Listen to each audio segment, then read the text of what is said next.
Doc, à quoi correspondent les 4 P du marketing mixte?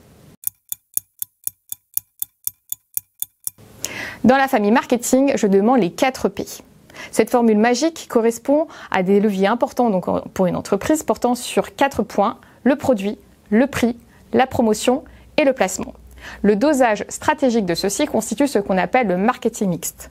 L'entreprise ayant pour objectif de conquérir des marchés, le marketing mixte et les 4 P apparaissent alors comme un outil très intéressant pour notre chef d'entreprise. À quoi correspondent les 4 P du marketing mixte? Réponse dans la boîte à neurones. La stratégie marketing ne se limite pas au positionnement. L'entreprise doit mettre en place un plan d'action autour de 4 variables. Les 4 P, comme le produit, le prix, la place, autrement dit la distribution, enfin la promotion, autrement dit la communication. Commençons tout d'abord par le produit. Quel produit offrir?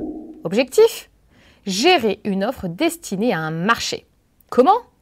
En travaillant sur plusieurs caractéristiques du produit telles que l'image du produit. La perception du client est vitale. Le marketing doit réfléchir sur les caractéristiques physiques du produit comme le packaging, mais également la dimension psychologique. La formule du produit, autrement dit la description technique du produit, ses fonctions, performances, etc. La marque, avec un nom, un symbole, un dessin, qui représente une fonction de différenciation et de fidélisation des clients. La gamme, qui est un moyen de segmenter avec plusieurs produits similaires, mais au conditionnement varié. Par exemple, le rayon des céréales Nestlé, etc. Puis, l'innovation du produit détermine une part importante de la compétitivité d'une entreprise, comme Apple actuellement. Qu'en est-il du prix? Quel prix fixer? Objectif: choisir un prix acceptable par le client, le tout en assurant une rentabilité de l'entreprise. Avec quelles contraintes? Le prix est fixé en fonction du coût de revient du produit, de la concurrence et des règles institutionnelles, comme l'interdiction de la vente à perte. Comment fixer ce fameux prix? L'entreprise prend en compte un certain taux de marge en fonction des coûts de production. Elle peut également décider d'un prix en fonction de la concurrence. Le leader fixe un prix de référence et notre entreprise s'aligne. Elle peut enfin décider d'un prix élevé, des marges importantes sur les quantités assez petites, restreintes, telles que l'ancelle. On parle de politique d'écrémage.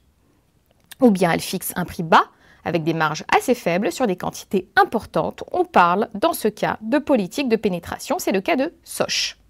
Bien évidemment, l'entreprise doit rechercher la fourchette de prix acceptable pour le consommateur. C'est le fameux prix psychologique, donc qui est extrêmement important pour notre entreprise.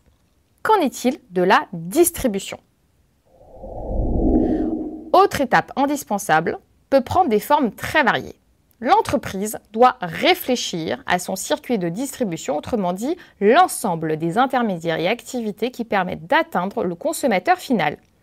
Est-ce un mode donc direct ou bien court avec un seul intermédiaire, c'est le cas de la grande distribution grâce à sa grande centrale d'achat, ou bien un long circuit, donc un long canal de distribution, c'est le cas des barres chocolatées trouvées donc en boulangerie achetées auprès d'un grossiste depuis le producteur.